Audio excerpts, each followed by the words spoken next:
नमस्कार मेरे प्यारे बच्चों, आज की कक्षा 7 में मैं आप सभी के लिए लेकर आई हूँ हिंदी साहित्य का पाठ 4 अभिवादन का निर्णय। इस पाठ में आइए देखते हैं क्या हो रहा है। इस पाठ में दो दोस्तों की कथा को दर्शाया गया है। बहुत ही सुंदर पाठ है और देखते हैं कि दो दोस्त हैं वो क्या निर्णय लेते हैं।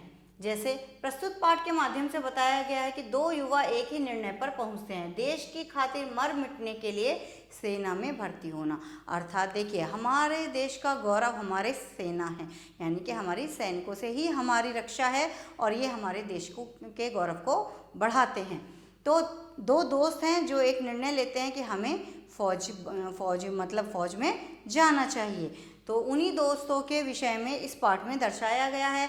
और फौज में जाना हम लोगों का एक बहुत ही हम लोगों का क्या, बहुत से लोगों का सपना भी होता है और एक बहुत ही कहते हैं ना कि रेपुटेड और एक प्रभावशाली व्यक्तित्व होता है। तो आइए देखते हैं कि इस पाठ में लेखक हमसे क्या बताना चाह रहे हैं। तो काफ़ी देर तक चलाने के बाद जयंत ने कार की रफ्तार धीमी कर दी थी। एक दोस्त का नाम है जयंत।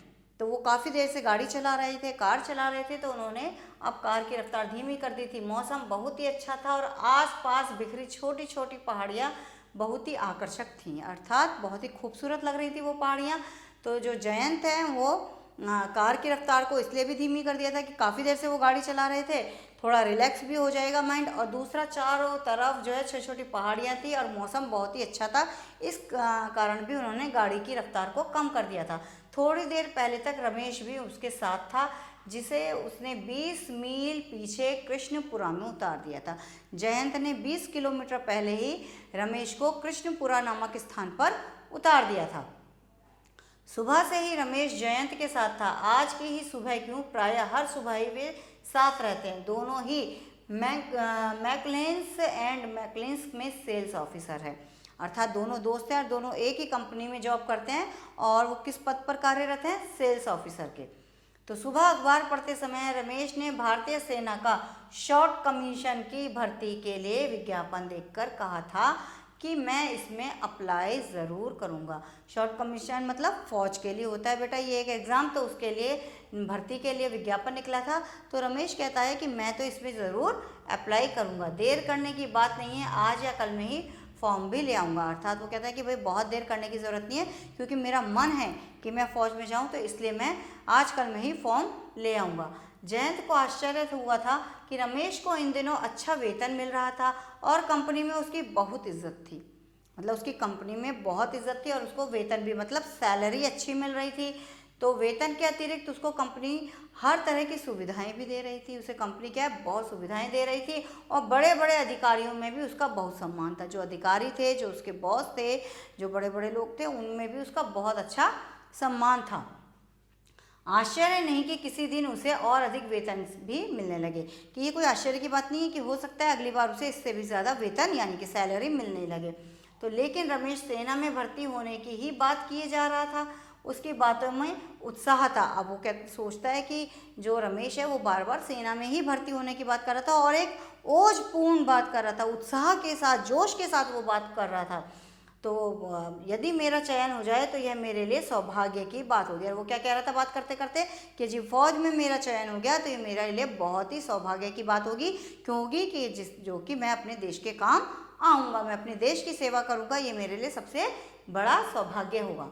सौभाग्य। जयंत धीरे से हंसा और मन ही मन रमेश की भावुकता का मजाक उड़ाने लगा। अब जयंत धीरे से हंसा और मन ही मन उसकी भावुकता उसकी मन की बातों का मजाक उड़ाने लगा। इतने अच्छे वेतन की नौकरी छोड़कर फौज के लिए प्रयत्न करना भावुकता नहीं तो और क्या है? वो कहते हैं कि इतना अच्छा वेतन मिल रहा है, इतनी अच्छा कंपनी में उसको सुविधाएं मिल रही हैं, उठ बैठ उसकी इतनी अच्छी है, चारों तरफ उसकी इज्जत है, तो अब ये फौज में जाना एक भावुकता ही तो है, केवल एक दिखाने के लिए कि मैं फौज में जा रहा हूँ। लेकिन ऐसा हर व्यक्ति के मन में नहीं होता। पैसा ही सब कुछ नहीं होता, अपना देश उससे ज़्यादा मायने रखता है। तो इतना अच्छा वेतन और इतने आराम की ज़िंदगी, फिर फौजी बनने के लिए प्रयत्न करने का प्रश्न ही कहाँ उठता है। वो कहते हैं इतने ऐशो आराम की ज़िंदगी है, फिर फौजी क्यों बनना है? यही सब सोचते हुए जयंत को बहुत सारी पुरानी बातें याद आने लगी। अब जयंत को जो था पुरानी बातें याद आने लगी। शुरू शुरू में फ़ौज में जाने के लिए उसने भी कितनी कोशिशें की थी। वो सोचता है कि मैंने भी तो कितनी कोशिश की थी, कितने प्रयास किए थे कि मुझे फ़ौज में मैं भर्ती हो जाऊँ। फौजी अफसर बनने की उसकी कितनी अधिक इच्छा थी, लेकिन हर प्रयत्न असफल ही हो जाता था। अब फौजी अफसर बनने की उसकी इच्छा तो बहुत थी, लेकिन उसका हर प्रयास जो होता था वो असफल हो जाता था।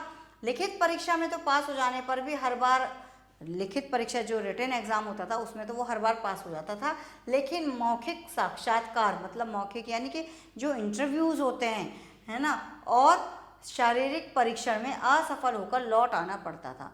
अर्थात जहाँ वो जो होता है शारीरिक परीक्षण जो एसएसबी होता है, जिसमें शारीरिक रूप से आपको कुछ टास्क दिए जाते हैं, अगर आप उन्हें पूर्ण कर सके तो आप सफल हो जाते हैं। अगर उसमें कहीं भी जरा सी भी चूक होती है तो आपको निरस्त कर दिया जाता है।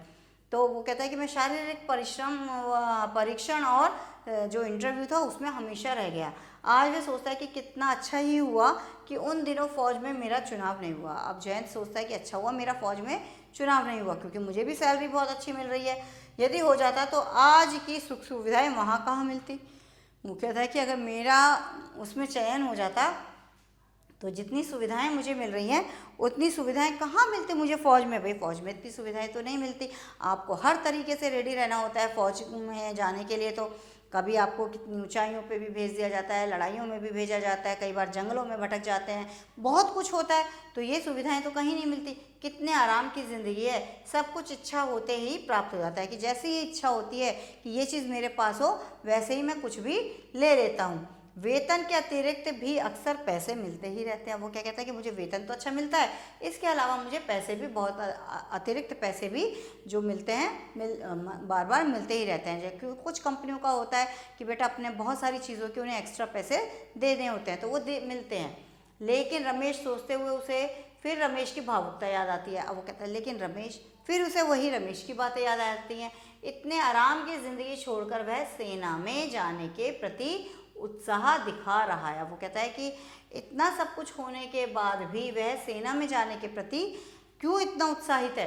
कंपनी के अफसरों में रमेश ही उसका सबसे अच्छा दोस्त है। अब वो कहता है कि मेरा सबसे अच्छा दोस्त भी जो है वो रमेश ही है। उसने सोचा वह रमेश को समझाएगा और ऐसी गलती भूल कर भी ना करे, ये उसे समझाएगा।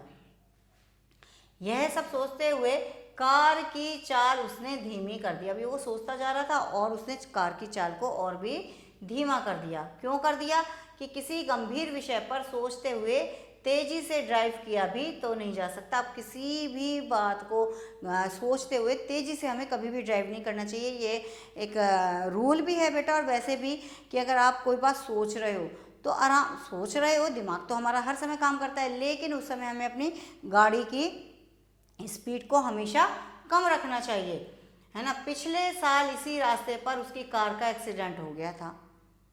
उसकी कार का एक्सीडेंट भी हो गया था, जयंत की कार का एक्सीडेंट हो गया था। क्यों हो गया था? क्योंकि वो कुछ सोच रहा था गंभीर विषय पर और सोचते सोचते उसका गाड़ी की स्पीड भी तेज़ थी और उसका एक्सीडेंट हो गया था।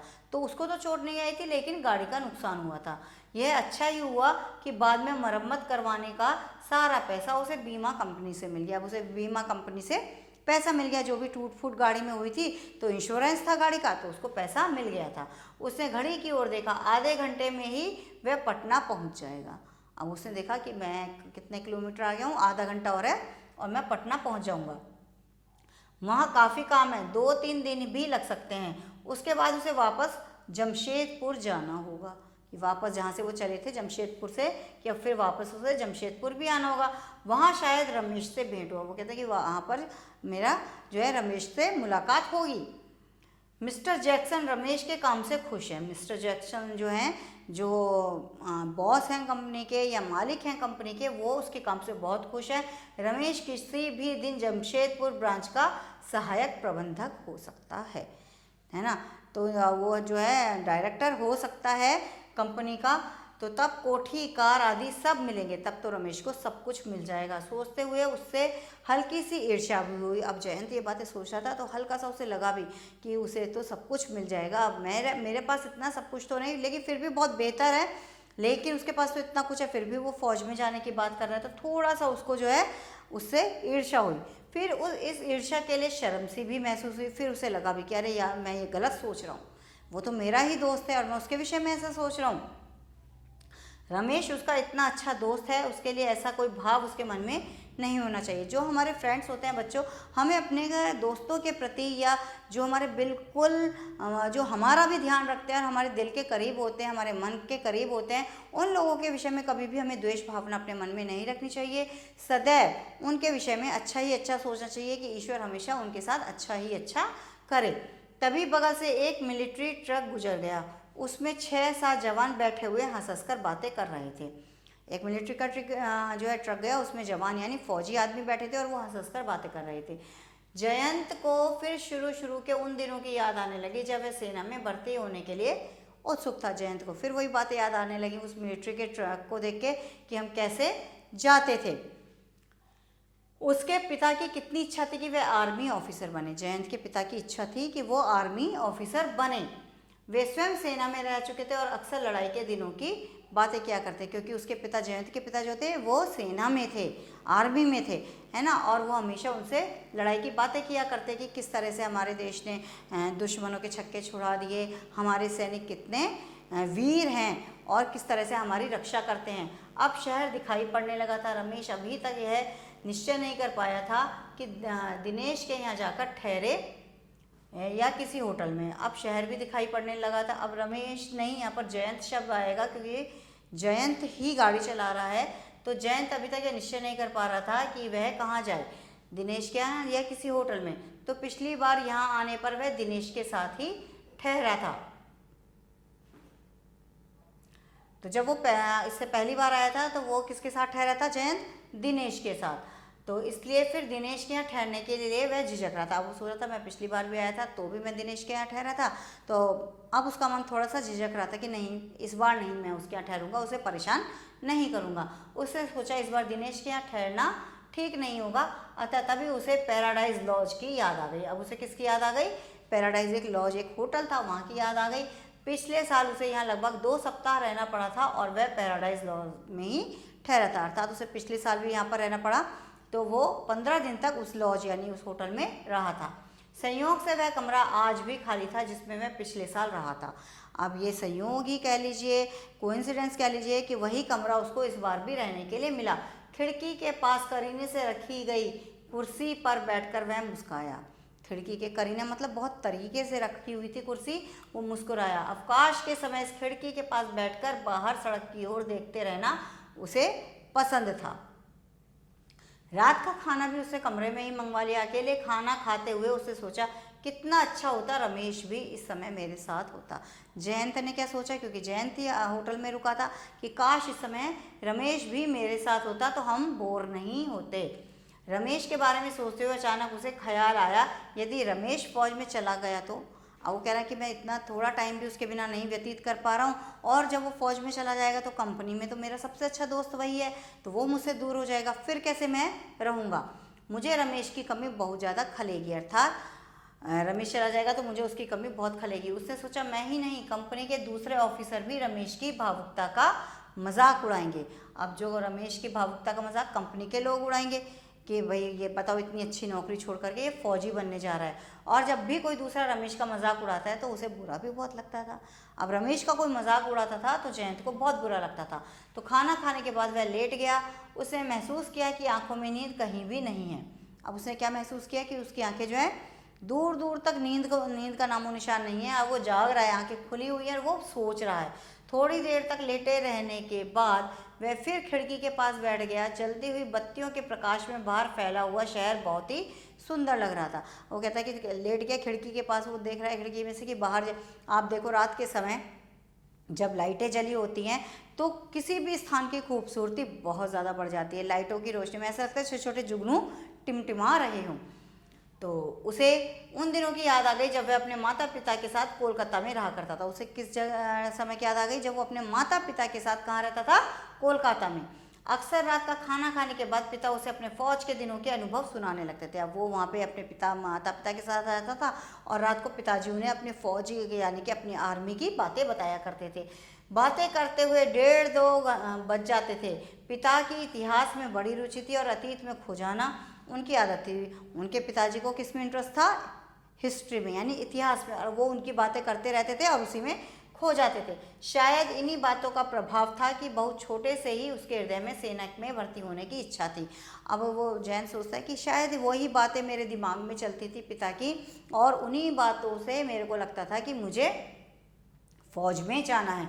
ना जाने क्यों यह सब सोचते हुए उस क्षण उसे लगा जैसे रमेश ठीक ही कर रहा है।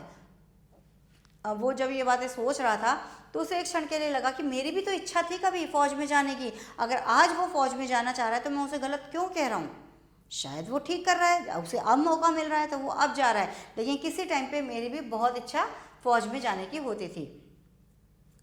वह फौज में भर्ती होने के लिए अर्जी दे, तो उसे लगा कि नहीं, रमेश ठीक कर रहा है और वह फौज में मतलब जाने के लिए अर्जी मतलब एप्लीकेशन दे। निश्चय ही वह पैसा ही नहीं था जिसके लिए उसने वर्षों पहले सेना में भर्ती होने की सोची थी। अब वो कहता है कि वो पैसे की बात नहीं थी कि जब उसने वर्षों पहले सोचा था कि मैं आर्मी में जाऊंगा तो पैसे की बात तो तब भी नहीं थी। अब ठीक है, सौभाग्य से मुझे बहुत अच्छी नौकरी मिल गई है, लेकिन पैसे की बात तो पहले भी नहीं आई थी। अगर उस समय मेरा चयन हो जाता तो क्या आज मैं इतना पैसा कमा रहा होता? तो अगर आज दूसरे को मौका मिल रहा है तो मैं उसे क्यों निरुत्साहित करूं? आज जब देश को उसके जैसे युवकों की ज़रूरत है, उसे पैसों की बात बीच बीच में नहीं लानी चाहिए। तो वो जैन सोचता है कि भाई आज हमारे देश को कैसे ऐसे ही नवयुवकों की ज़रूरत है जो अपने देश के लिए कर्मठ रहें, अपने देश के लिए बहुत कुछ करने की जो सोचते हैं, ऐसे ही नवयुवकों की आज देश को ज़रूरत है। तो सोचते हुए उसे ऐसा लगा जैसे जिस प्रश्न का उत्तर वह आज सुबह से खोज रहा था वह उसे मिल गया। अब वो कहता है कि मैं जैसे सोच रहा था सुबह से, नेगेटिव मेरे दिमाग में चल रहा था कि नहीं उसे सब कुछ इतना अच्छा मिला हुआ है, वो केवल भावुकता में जी रहा है, उसे नहीं जाना चाहिए, तो ये मेरी सोच गलत थी। लेकिन सही उत्तर मुझे अब उस बात का मिल गया है। रमेश से भेंट होते ही वह उससे कहेगा कि वह भी सेना में जाने के लिए अर्जी दे रहा है। अब वो कहता है कि वो ही नहीं, अब तो मैं भी सेना में, अर्थात मैं भी आर्मी में जाऊंगा और मैं भी एप्लीकेशन दूंगा, क्योंकि मेरी भी शुरू से बहुत ज़्यादा इच्छा थी। यदि उसका चयन हो गया तो वह इसे अपना सौभाग्य समझेगा। अब अगर मेरा चयन, जयंत अपने लिए सोचता है कि अगर वो मेरा चयन भी कर लेते हैं तो ये तो मेरा बहुत बड़ा सौभाग्य होगा कि मैं अपने देश के काम आऊँगा। इस निर्णय पर पहुँचते ही उसे लगा जैसे सुबह से मन में एक बोझ सा छाया हुआ था जो अब उतर गया है। वो कहता है कि सुबह से एक बोझ था, एक भारीपन था जो कि अब उतर चुका है। उसे दूर प्रदेश में बैठे हुए अपने पिता की याद आई और उसने सोचा कि वे उसके इस निर्णय से ज़रूर बहुत खुश होंगे। अब वो कहता है कि ठीक है, आज मैं पैसा बहुत कमा रहा हूँ, लेकिन जैसे ही मेरे पिता को ये पता चलेगा कि मैं आर्मी में मतलब अर्जी दे रहा हूँ तो वो मेरे इस निर्णय से बहुत ज़्यादा खुश होंगे। बाहर बत्तियों के प्रकाश में फैला हुआ शहर जैसे उसके इस निर्णय का अभिवादन कर रहा था। जो बाहर शहर टिमटिम रहा था, जगमग कर रहा था, वो उसका इस बात का अभिवादन मतलब स्वागत कर रहा था कि तुम बिल्कुल सही सोच रखते हो, सही सोच रहे हो, तुम्हारी सोच में कुछ भी गलत नहीं है। तो ये तो था अभी बच्चों हमारा पाठ। अब इसके अभ्यास के लिए अभी हम आते हैं कि अब हम इसके अभ्यास शुरू करते हैं। आइए तो अब हम करते हैं इस पाठ का अभ्यास कार्य। तो सबसे पहले हमारा, जैसा कि अभी तक हम OMR शीट पर अपना उसको ऑप्शन को रंगते थे, तो वही अब हम करते हैं। तो आइए देखते हैं इस अभ्यास में हम कहाँ पर किस प्रश्न का उत्तर ढूंढते हैं। कार कौन चला रहा था? 4 ऑप्शन दिए गए हैं, जयंत, सैनिक, लेखक या ये सभी। तो कार कौन चला रहा था? जयंत। तो हमारे पहले प्रश्न का उत्तर है ए ऑप्शन। तो हमने इसको रंग दिया, ए ऑप्शन को हमने रंगा है। अब आता है हमारा दूसरा प्रश्न कि रमेश को किस जगह गाड़ी से उतार दिया था? रमेश को किसने उतारा था? पहले तो यही पता करते हैं कि रमेश को जयंत ने उतारा था, लेकिन किस जगह उतारा था? कृष्णपुरा में, मैकलेंस में, कंपनी में, पहाड़ी पर। तो रमेश को जयंत ने कहाँ उतारा था? कृष्णपुरा में। तो ये भी हमारा जो है दूसरे प्रश्न का पहला उत्तर हमारा सही है। तो हम इसको पहले के साथ जाएंगे। तीसरा प्रश्न है, रमेश और जयंत कंपनी में क्या थे? ऑफिसर, सेल्स ऑफिसर, अकाउंटेंट या सहायक। तो जैसा कि हम लोगों ने पढ़ा है कि दोनों सेल्स ऑफिसर थे, तो तीसरे प्रश्न का उत्तर है बी। तो हम यहाँ पर बी ऑप्शन के साथ जाएंगे। चौथा प्रश्न है, कि रमेश ने अखबार में किस भर्ती का विज्ञापन देखा था। रमेश ने अखबार में किस भर्ती का विज्ञापन देखा था? सेना की भर्ती का, शॉर्ट कमीशन की भर्ती का, फौज में सिपाही का, या इन सभी भर्ती का। तो उसने जो ऑप्शन देखा था, जो भर्ती का विज्ञापन था वो क्या था? शॉर्ट कमीशन की भर्ती का। तो घ पर आते हैं हम बी। अब हमारा 5वां प्रश्न है, परीक्षा में पास हो जाने के बाद जयंत किसमें असफल होकर लौट आता था? मौखिक साक्षात्कार में, शारीरिक परीक्षण में, ए और बी दोनों में, या इनमें से कोई नहीं। तो हमारा इसका सही ऑप्शन है ए और बी दोनों में, अर्थात सी ऑप्शन हमारा इसका सही ऑप्शन है। तो ये तो थे हमारे जो है बहुविकल्पीय OMR शीट पर भरने वाला अभ्यास कार्य। अब इसके बाद हमारा आता है अगला है हमारा रिक्त स्थानों की पूर्ति कीजिए। तो ध्यान से देखिएगा कि कैसे हमें रिक्त स्थानों की पूर्ति करनी है। दो युवा एक ही पर पहुंचते हैं। किस पर पहुंचते हैं? एक ही निर्णय पर। निर्णय, ठीक है। जीवन का सही उपयोग तो होने में ही है।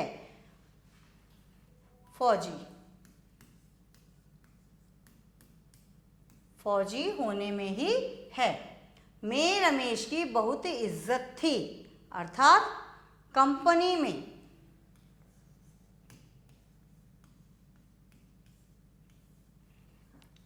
के अतिरिक्त भी पैसे मिलते ही रहते थे। के अतिरिक्त मतलब वेतन के अतिरिक्त, सैलरी के अतिरिक्त भी पैसे मिलते ही रहते थे। तो यहाँ हम जाएंगे वेतन के साथ। कंपनी के में ही रमेश ही उसका सबसे अच्छा दोस्त है।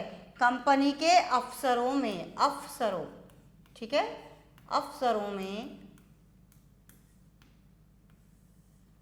रमेश ही उसका सबसे अच्छा दोस्त है। तो ये तो थे हमारे सारे इसके रिक्त स्थानों की पूर्ति के उत्तर।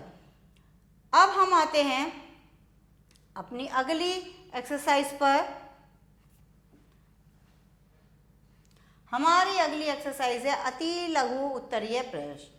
जयंत ने कार की रफ्तार धीमी क्यों कर दी थी? इसको बेटा आप लोग दो तरीके से लिख सकते हैं। एक तो जयंत ने 2 बार कार की रफ्तार धीमी की थी। एक तो जब वो काफ़ी देर से कार चला रहा था और मौसम बड़ा सुहावना था और छोटी छोटी पहाड़ियाँ उसे इर्द गिर्द नज़र आ रही थी, तो उसे कार की रफ्तार धीमी कर दी थी। और दूसरी जगह उसने कार की रफ्तार इसलिए धीमी कर दी थी कि किसी भी गंभीर विषय पर तेज़ रफ्तार में किसी भी गंभीर विषय पर सोचने के साथ तेज़ रफ्तार में गाड़ी चलाना उचित नहीं है, तो इसलिए उसने कार की रफ्तार धीमी कर दी थी। फौज में भर्ती होने के जयंत के सारे प्रयास क्यों असफल रहे?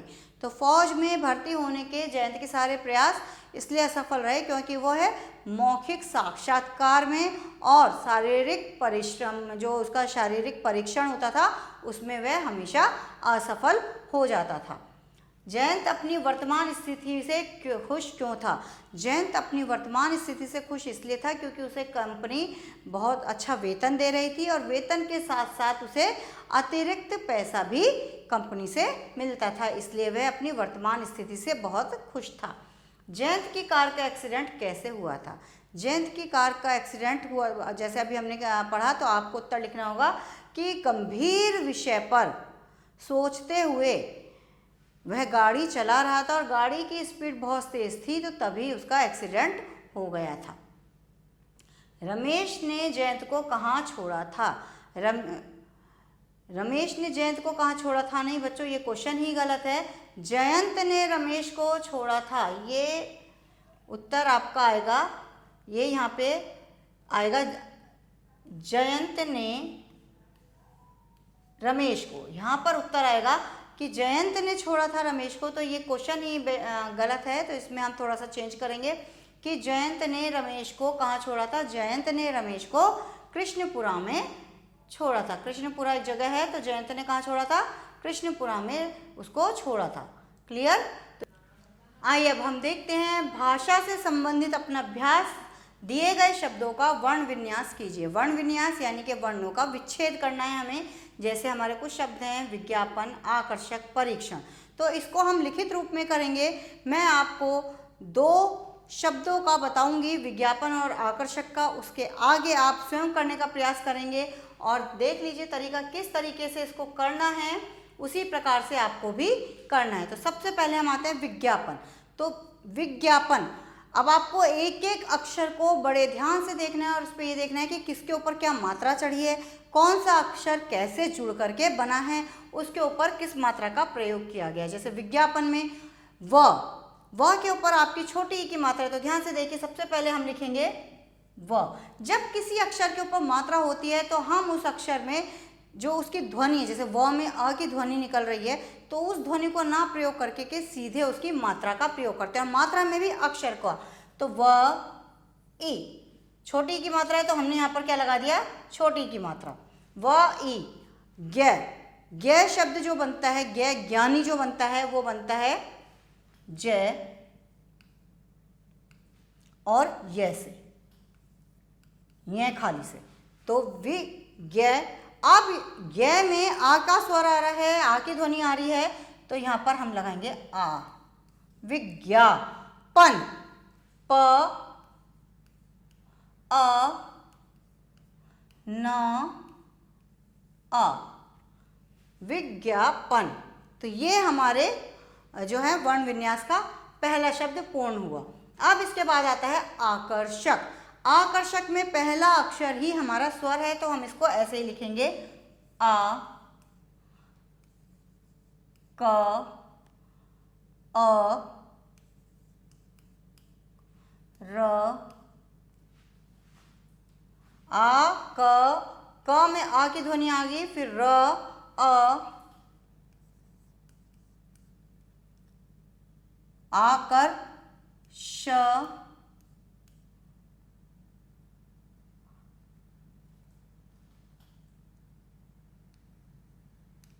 क, अ, आकर्षक। तो ये हमारा हुआ आकर्षक, आकर्षक। बाकी के अब आप अपने आप खुद करेंगे, तो देखिए कैसे आपको इसको करना है। दो शब्द मैंने बता दिए कि मात्रा जहां लगी है वो मात्रा एज इट इज आएगी, लेकिन ये ना हो कि पहले मात्रा यहाँ दिखाई गई है तो आप मात्रा पहले लगा दें, नहीं, पहले अक्षर आएगा, क्योंकि मात्रा हमेशा अक्षर के ऊपर लगती है, बिना अक्षर के मात्रा नहीं लगाई जाती।